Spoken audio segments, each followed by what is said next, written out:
Following a nearly 5-month layoff because of the COVID-19 pandemic, the NHL returns to action this Saturday, August 1st.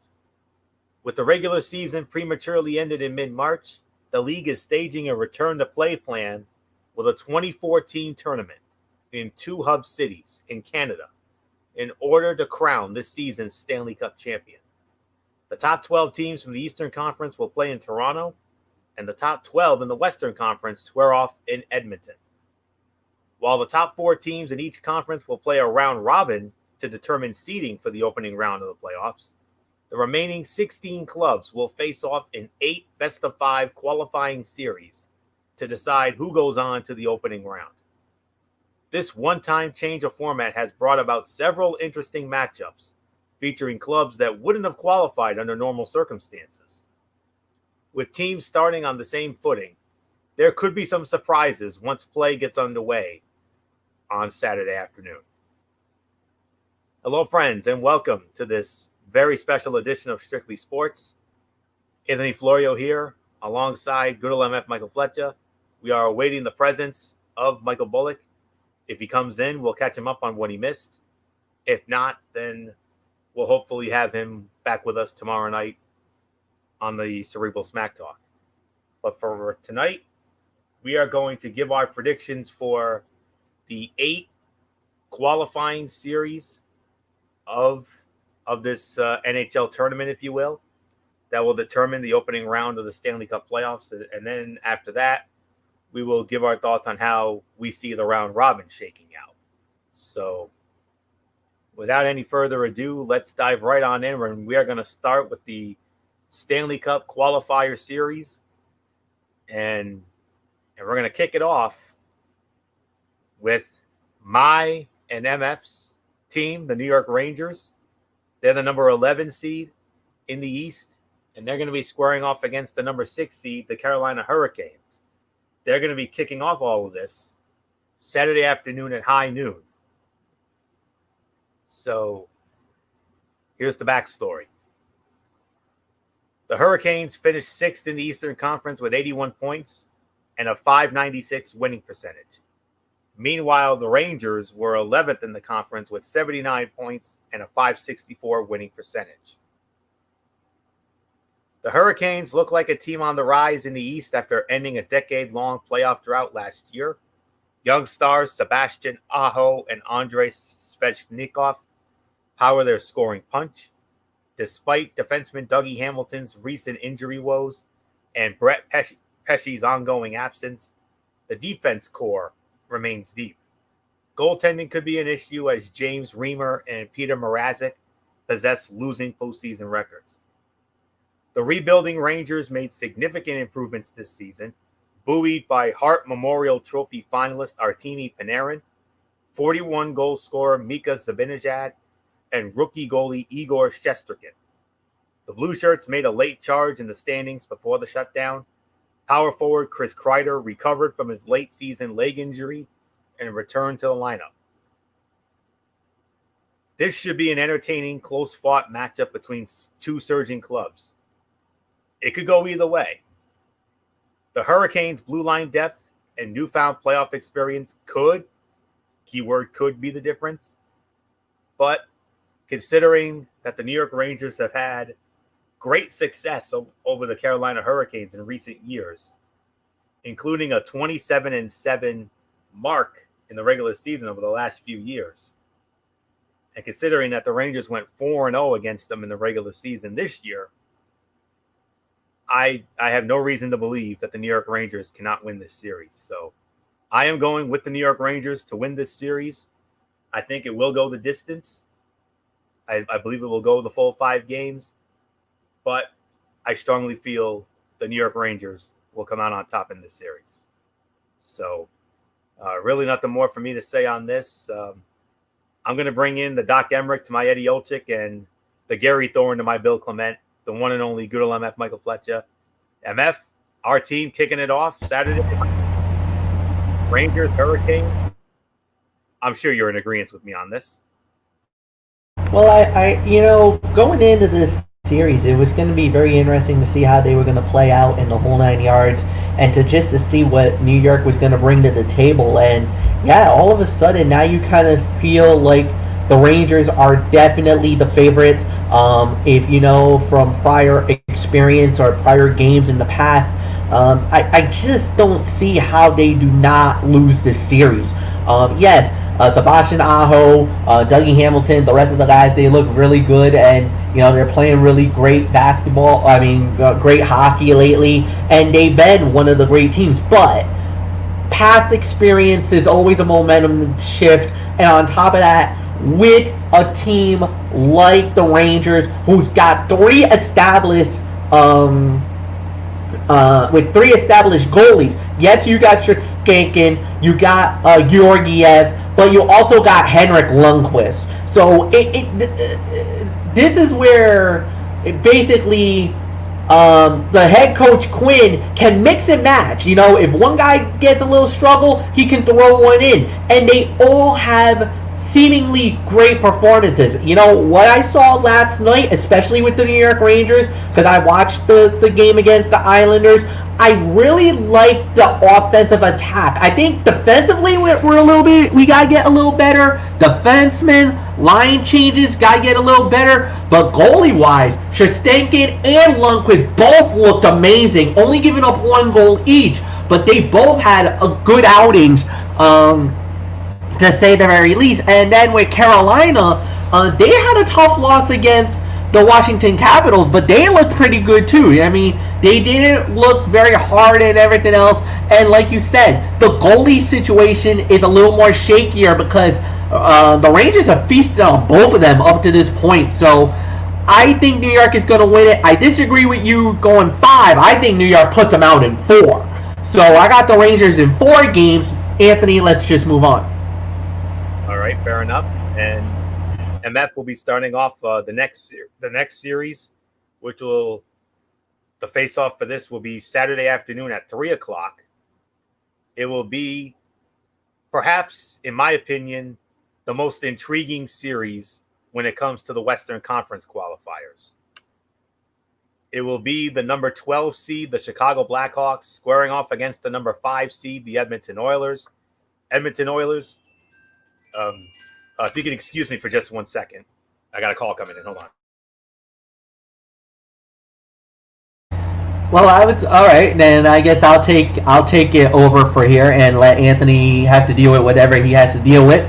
So the Oilers and the Blackhawks. Well, look, the Chicago Blackhawks, I think a lot of people are a little surprised to see them in here, but when they did open up the playoff format, this is one of the teams that they get to sneak in. And you already know the glory years of the Chicago Blackhawks. You know about Jonathan Toews, Patrick Kane, and all the great teams that they had. And as a matter of fact, they looked really good yesterday going up against the St. Louis Blues. Corey Crawford looked like the Crawford of old. But you're going up against the Edmonton Oilers. You're going up against Connor McDavid and that line, and they are really strong. Plus, on top of that, they're playing in their own backyard, in their own arena, even though I know there are no fans. So you kind of feel like the home ice advantage won't affect it. But trust me, being in your own building, being in your own practice facilities, being where you can play and you don't have to worry about road or travel or this and that, I kind of feel like that's a major advantage that the Edmonton Oilers are going to have against a team like the Chicago Blackhawks. And I'm going to openly admit it. I like Edmonton to advance in this series. I truly believe that this is going to be a very interesting matchup. I think the team and the level of the play is really good. But at the end of the day, I'm going to go with the Oilers because of the fact that I think McDavid is, he is the reigning Hart Memorial Trophy winner as the most valuable player in the National Hockey League. And he's going to want to prove to the world that he is definitely one of the young guns and the stars of the league right now. Edmonton has not had a Stanley Cup since Wayne Gretzky and back in 1987. That's the last time they've gone on to win the Stanley Cup, and I know that they really want to push it, and this is the best chance that they have. Other than the top four, this is one of the teams that I got my eye on that could win it out of the West. Plus, being in your own arena is a major advantage more than any other team. So I got the Edmonton Oilers advancing in 4 games over the Chicago Blackhawks. I think the Blackhawks are going to be gamed, but I just don't see them winning it all. So I got Edmonton advancing. Anthony, if you're back from whatever you had to deal with, it's all yours, my friend.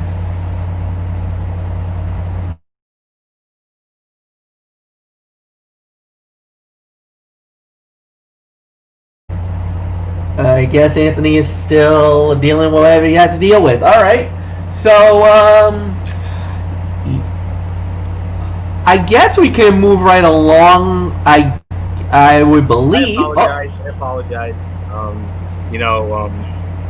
You get that one relative who thinks about you all the time and all that. So, but it was a nice call. So I'm all good now. So what did you say there, MF? Who do you like in this one?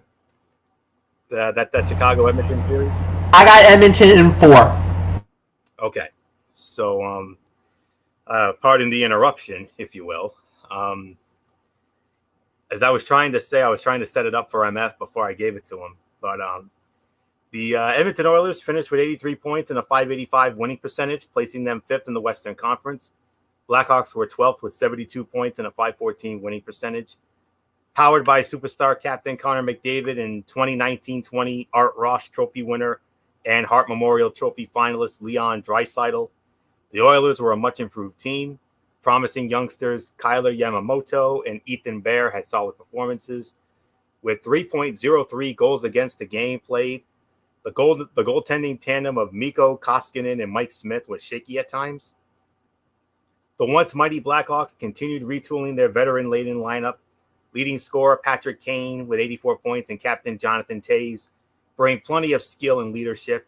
Rookie Dominic Kubalik, 30 goals, is a finalist for the Calder Memorial Trophy. Starting goalie Corey Crawford has returned after missing the start of training camp because of COVID-19, but the porous blue line remains a concern.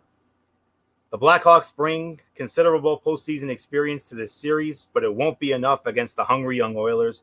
With McDavid at 23 and Draisaitl 24 heading the attack, Edmonton's fleet-footed young guns should make short work of Chicago. I think Edmonton will win the series in a 3-0 sweep. That's just how I feel. Blackhawks aren't as good as they once were. So that's how I feel. So we're just going to move on.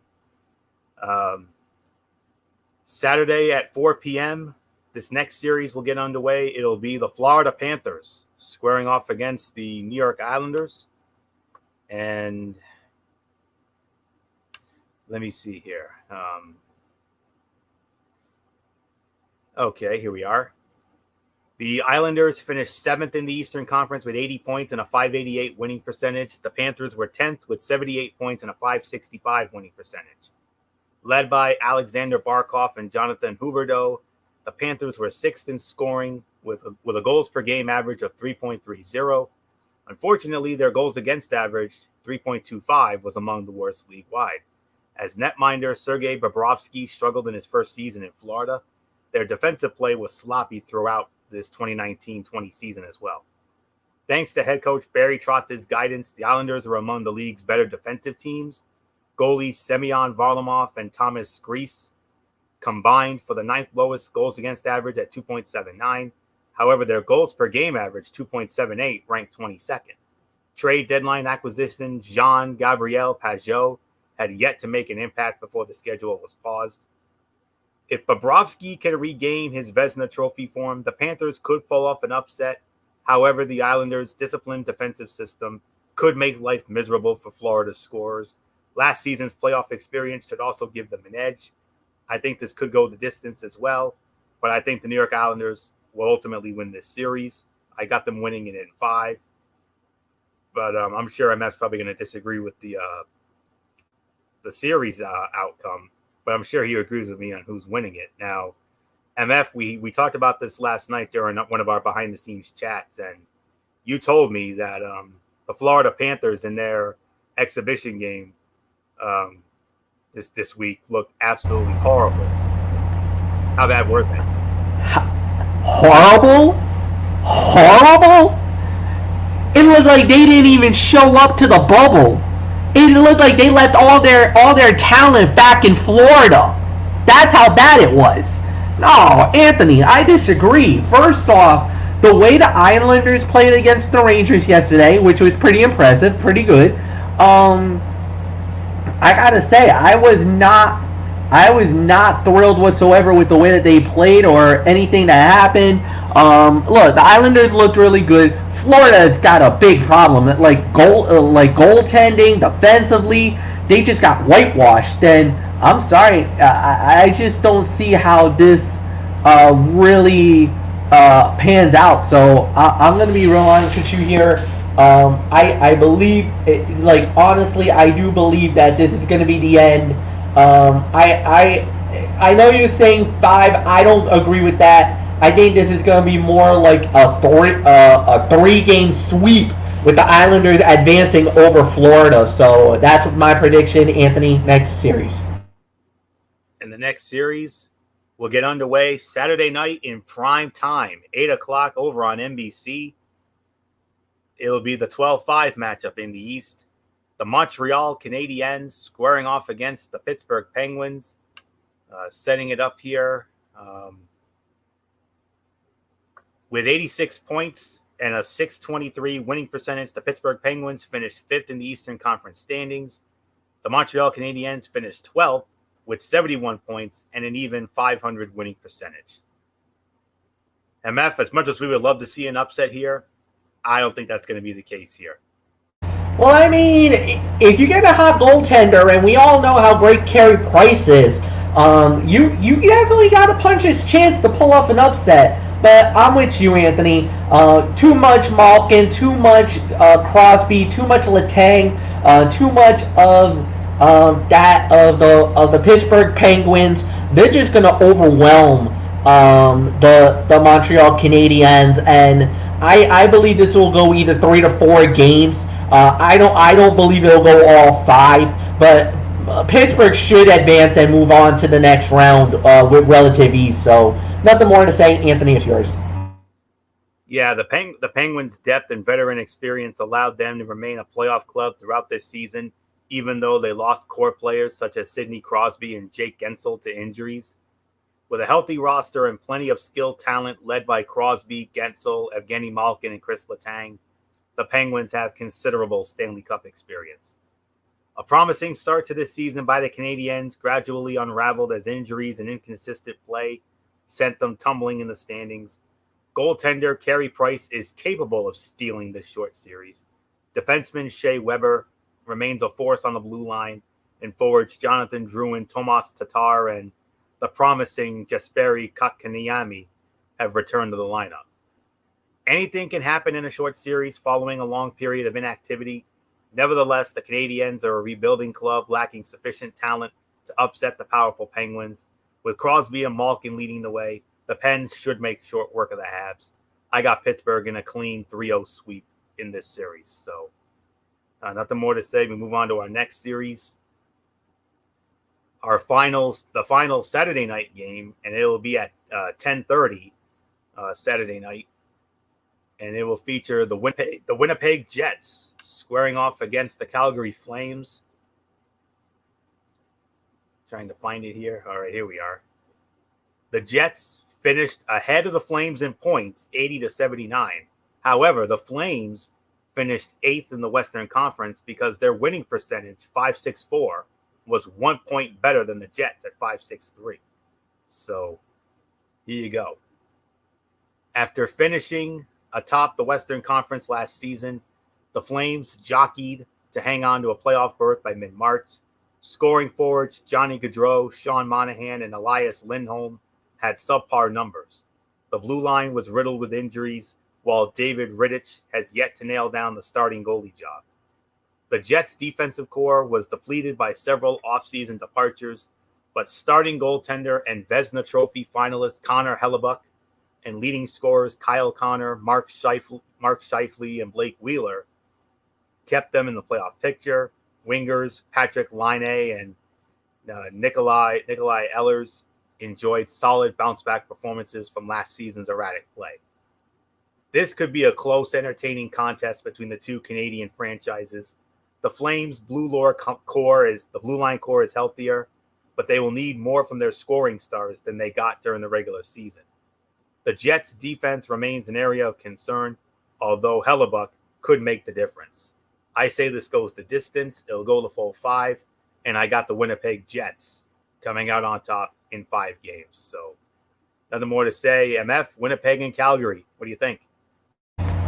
This will be a very interesting series. This is actually one of the most intriguing series for me. And you're absolutely right, Anthony. I got to go with the Winnipeg Jets as well to advance to the next round.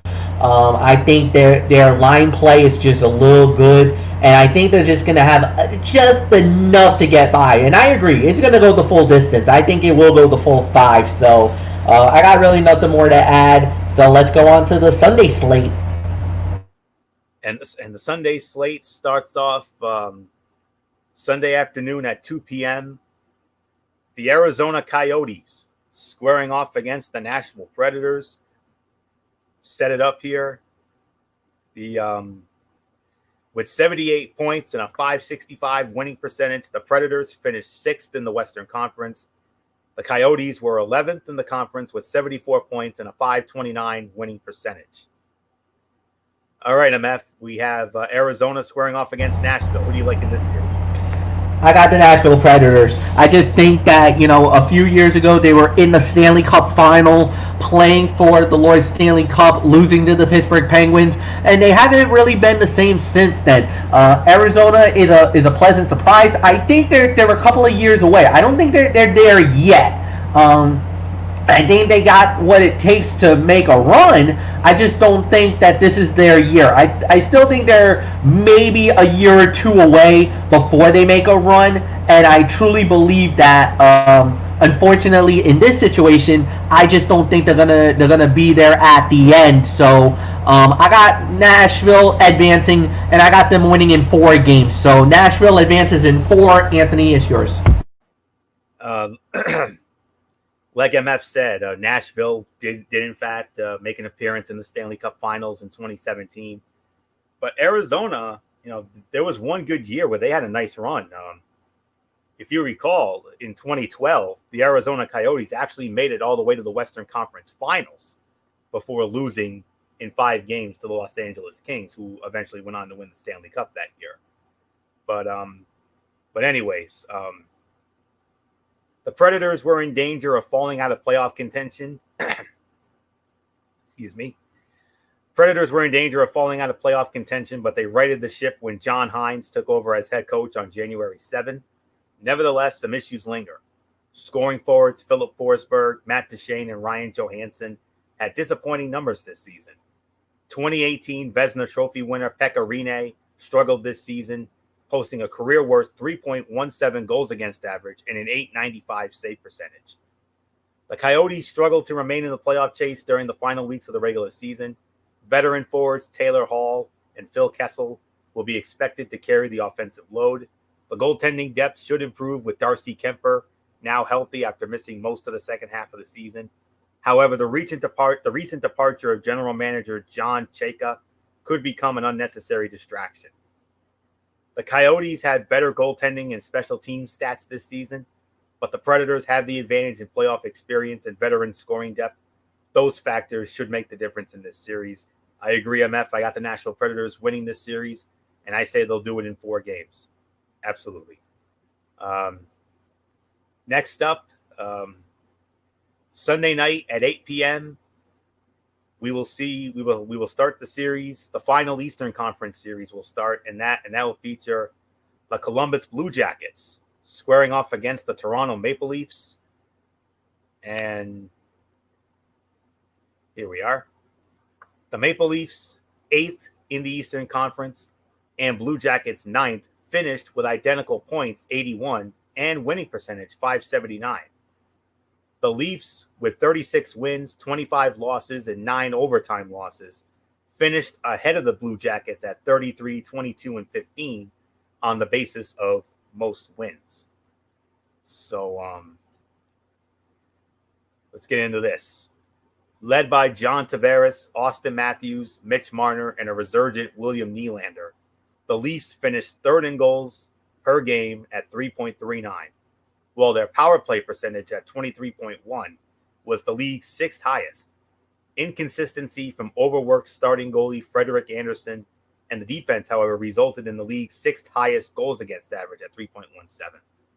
Despite a rash of injuries and an anemic goals per game average at 2.57, the Blue Jackets persevered under head coach and Jack Adams Award finalist John Tortorella. Young goalies Elvis Merzlikins and Joonas Korpisalo backstopped the Jackets to the fourth best goals against average at 2.61.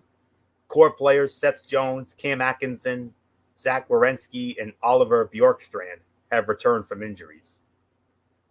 The Leafs have the edge in firepower, but the Jackets have the advantage in goaltending and defensive depth. They also have the experience of upsetting heavily favored Tampa Bay in last year's playoffs, while the Leafs have not won a playoff series since 2004. Talent-wise, Toronto is the better team, but don't sleep on Columbus, especially after that run they went on last year. I think that could carry over. I think this might be my lone upset special here, but I'm going with the Columbus Blue Jackets to win this series in 4 games.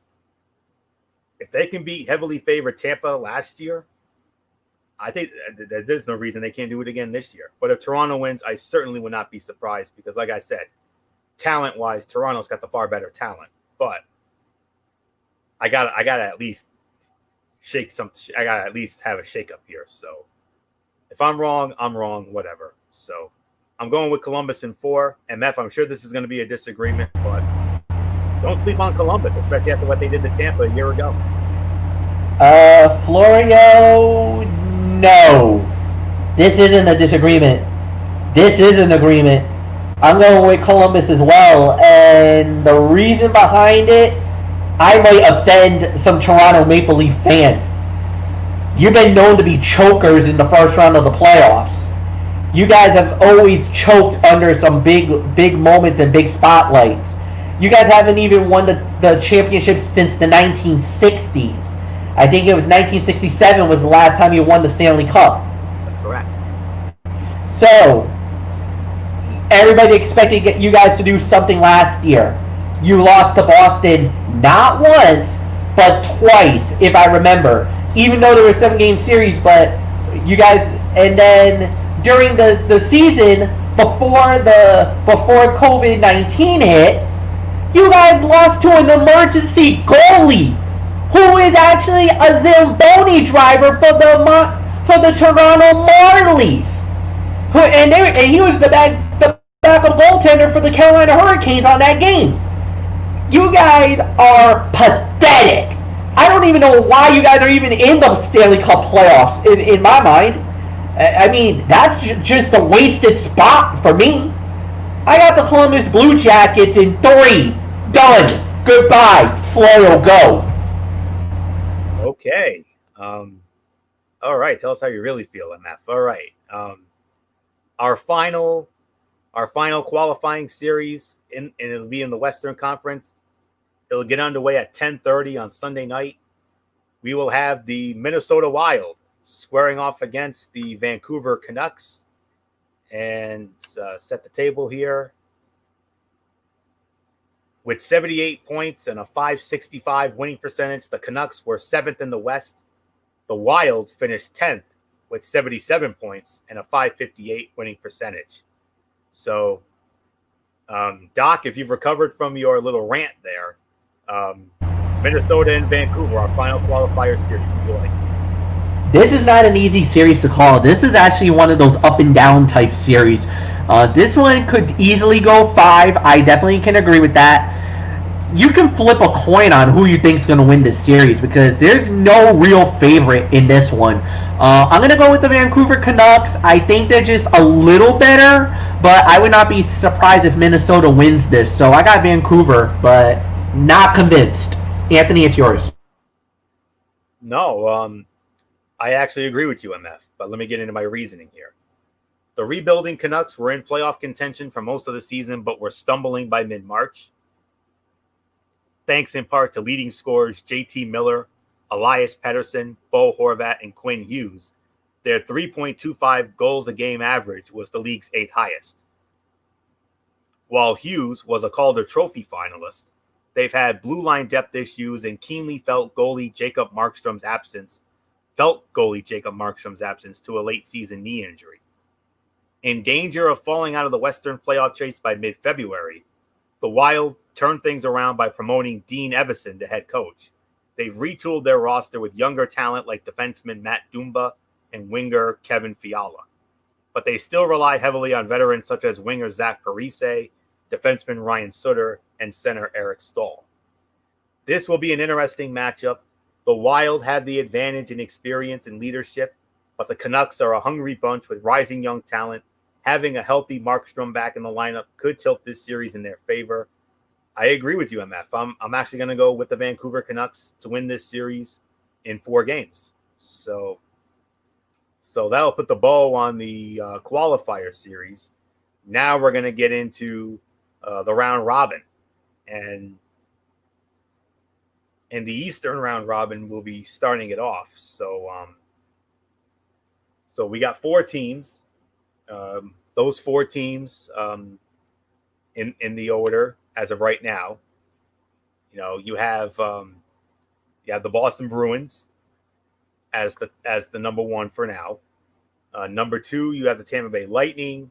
Number 3, the Washington Capitals, and number 4, the Philadelphia Flyers. So those are the 4 teams. Now, here's how the schedule will play out. Sunday afternoon at 3 p.m., the Philadelphia Flyers will square off against the Boston Bruins.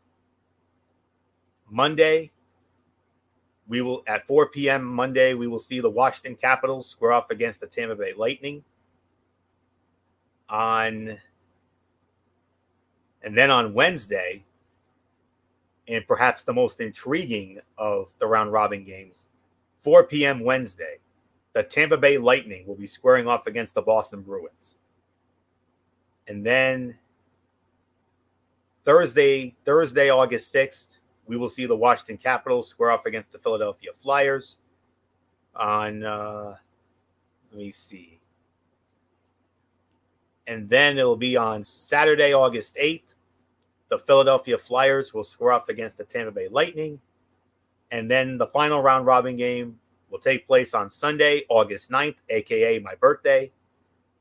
Great matchup with the Boston Bruins squaring off against the Washington Capitals. Hope you all got that. So what we're going to simply do, we're just going to give a thought, and we're going to predict how we see the round robin playing out.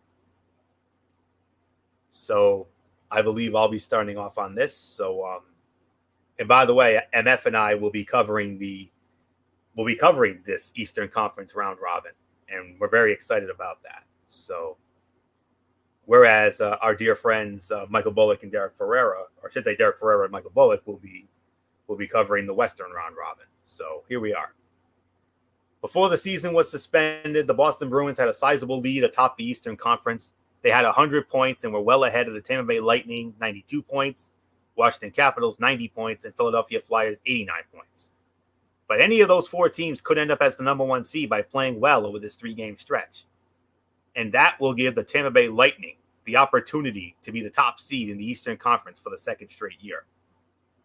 Tampa Bay was not playing well before the season was suspended, having lost 7 of its last 10 games, so a 4-month hiatus may have helped the team. However, one of the Lightning's wins during that stretch came against the Bruins, whom they went 3-1 against during the regular season. After they suffered a shocking 4-game sweep to the number 8 seeded Columbus Blue Jackets in the first round of last year's playoffs, Tampa Bay will be motivated for better results in 2020, and they will use that, in my opinion, to claim the top seed. And especially after what we saw the other night, I mean, that Facebook post by MF, and I know MF will address that elephant in the room when we get to him, but I got the Tampa Bay Lightning finishing with the number one seed. I think Tampa Bay is going to get the number one spot. The Boston Bruins won't fall too far, though, as they proved throughout the regular season why they are among the top Stanley Cup contenders after, coming oh so close a year ago. They'll secure the number 2 seed. Although the Washington Capitals had a strong regular season, they will be without goaltender Ilya Samsonov the rest of the season because of injury. That means they will have to rely on their old reliable veteran Braden Holtby in the net. And if he cannot return to his old form, they may have a difficult time. During the regular season, Holtby had an .897 save percentage and a .311 goals against, both career worst marks. And Washington also struggled against Philadelphia, going 3-1 against the Flyers in the regular season, or maybe 1-3 against them. Philadelphia won the team's last 3 meetings, outscoring Washington 15-6 in those contests. The Flyers will continue their recent dominance over the Caps to help them secure the number 3 seed and Washington 4. So the way I see it in the East, Tampa Bay Lightning will be number 1, Boston Bruins number 2, Philadelphia Flyers number 3, Washington Capitals number 4. So really nothing more for me to say. MF, I think Tampa Bay is going to walk out with the round robin. I think they're going to win the Eastern round robin, get that number 1 seed, especially after what we saw in their exhibition game. Yeah, that dismantling of the Florida Panthers really opened my eyes, and I was like, oh my god, Tampa is back, and I'm not liking it. If you're the Bruins, if you're the Flyers, if you're the Capitals, I hope you were watching that game yesterday with very much a lot of intent. I'll say this: the way that they were playing, they looked unbelievable yesterday. As a matter of fact, I'm gonna go as far to say this, Anthony. I kind of disagree with your top 4. I do agree Tampa's 1. After what I saw tonight, I got the Capitals 2, Boston. Actually, no, I got Philly 2. I got Boston 3 and Washington 4. Because let me tell you this. I don't know if you watched the Boston Bruins game, but Tuukka Rask looked horrible tonight. Like, absolutely god awful. Gave up 3 goals in a period and a half to the Columbus Blue Jackets. He looked, I don't know what got into Tuukka. He looked off tonight. So I don't think he's if he gets into one of those type of things, man, they're gonna be in trouble. The Bruins are in big trouble. So I'm gonna go with Tampa 1, Philly 2, Boston 3, and I do agree Washington will come in 4. So that's my predictions. Let's go on to the West. All right, last order of business this evening, the Western Conference round robin, and let's set the table for that. Those 4 teams in no particular order: the reigning, defending, undisputed Stanley Cup champions St. Louis Blues, the Colorado Avalanche, the Vegas Golden Knights, and the Dallas Stars. And here's their schedule of games. Sunday night at 6:30, we'll start it off with the St. Louis Blues squaring off against the Colorado Avalanche. Monday, 6:30 on Monday night, we will see the Dallas Stars square off against the Vegas Golden Knights. On Wednesday, we will then Wednesday night at 6:30, we will see the Colorado Avalanche square off against the Dallas Stars. On Thursday, August 6th, the Vegas Golden Knights will square off against the St. Louis Blues. And then I believe it'll be Saturday. Yes, Saturday, August 8th, we will then see the Vegas Golden Knights against the Colorado Avalanche. And then rounding it out on Sunday, August 9th, my birthday, the Dallas Stars against the St. Louis Blues. So they are all your matchups. MF, you have the 4 teams in front of you. Who comes out in the West, Doc? This one's going to be real interesting to watch. I think this is going to be a lot of fun, but I got to start out with the reigning and the defending world champions. I got to say St. Louis wins the whole thing. I think they're going to win the round robin tournament. They'll get the number 1 overall seed. Once we get into the next 3, this is where it gets a little tricky. I'm going to go with the Avalanche to go to. I love Nathan McKibben. I love what he brings, and this is a dark horse team that could win the Stanley Cup. I mean, they're that good. So they're a dark horse team. The 3rd, I gotta go with the Vegas Golden Knights. I just think that, I think they're gonna propel themselves really well. Of course, in their inaugural season, they went all the way to the Stanley Cup final. The first franchise team since the Blues way back when to make it all the way to the final, and they got there. And then I think Dallas will be all right, but I just don't think they got enough of the talent, so I think they're going to be 4th. So I got St. Louis, Colorado, Vegas, Dallas. That's how my 4 goes. So Anthony, it's yours. Believe it or not, MF, I actually agree with that. I agree with you 100%. That's exactly the same way I have it. But let me get to my reasoning. After winning their first Stanley Cup last year, the St. Louis Blues arrived in Edmonton looking to begin their quest to join the Pittsburgh Penguins 2016 and 17 as recent back-to-back Stanley Cup champions. And they could be in a good position to secure the number 1 seed. St. Louis won 10 of its last 12 games before the season was suspended. The Blues have been a streaky team this season. So if they can pick up a few wins when the season resumes, it's possible they will get hot and make another deep run through the playoffs. That should begin with St. Louis playing well enough during the round-robin games to secure the top seed. With a strong defense and goaltenders Jordan Binnington and Jake Allen to call upon, the Blues will be tough to beat. Along with the Blues, the Colorado Avalanche were the other clear top team in the Western Conference in the regular season, and they are the only 2 to eclipse the 90-point mark. Colorado should be the biggest threat to take the number 1 seed away from St. Louis, and is likely to earn at least the number 2 seed.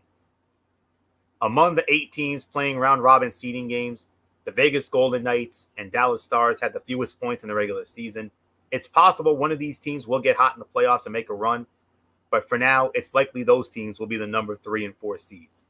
So the prediction here is that the round-robin games won't change the seeding in the Western Conference. Just like MF, I 100% agree with the St. Louis Blues number 1, Colorado Avalanche number 2, Vegas Golden Knights number 3, and Dallas Stars number 4 finishing in that exact order.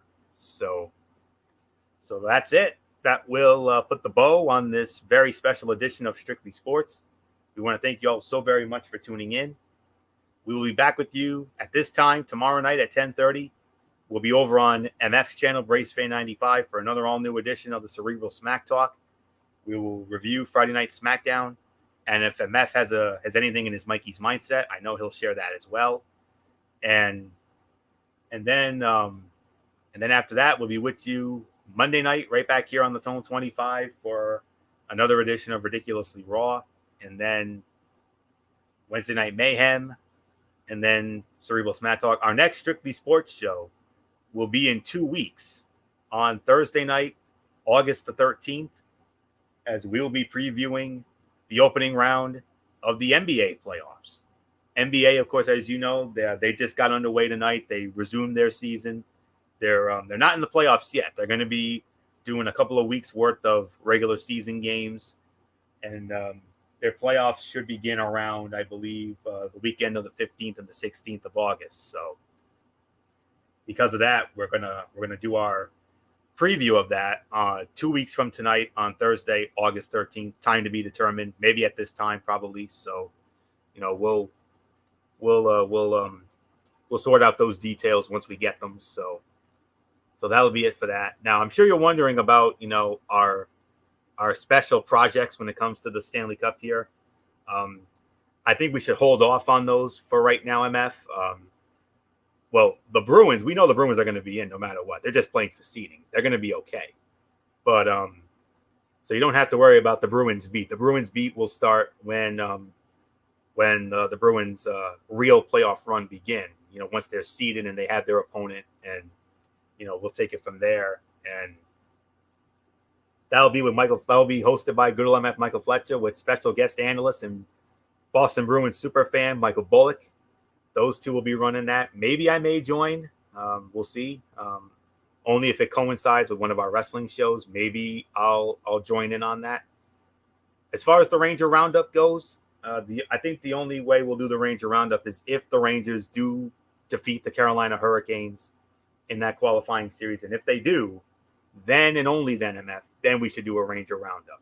Besides, we got busy schedules, so it's hard for us to make the time to do the roundups as it is with this series. So I say we do the Ranger Roundup only if the Rangers make it.